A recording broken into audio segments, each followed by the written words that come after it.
एक समय की बात है। रामगढ़ नाम का एक छोटा और सुंदर गांव था। वहां रामू नाम का एक सीधा साधा किसान रहता था। वो बेहद मेहनती था, लेकिन पिछले 2 सालों से सूखा पड़ने के कारण उसकी फसल खराब हो रही थी और वो कर्ज में डूब गया था। गांव के साहूकार ने उसे धमकी दी थी कि अगर इस बार कर्ज नहीं चुकाया तो वो उसकी जमीन हड़प लेगा।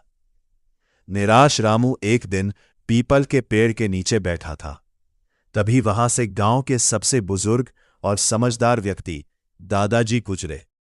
रामू को परेशान देखकर उन्होंने उसकी उदासी का कारण पूछा। रामू ने रोते हुए अपनी सारी परेशानी बता दी।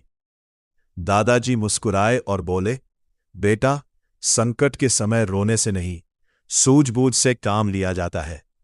तुम पारंपरिक खेती छोड़कर इस बार कम पानी में उगने वाली औषधीय फसलों और सब्जियों की खेती क्यों नहीं करते?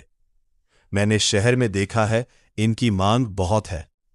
रामू को दादाजी की बात समझ आ गई। उसने तुरंत अपने बचे हुए थोड़े से पैसों से जैविक खाद बनाई और अपनी जमीन पर मिर्च, टमाटर और कुछ जड़ी बूटियां बो दी। वाह, दिन रात मेहनत करता रहा। कुछ ही महीनों में उसकी सूझबूझ और मेहनत रंग लाई।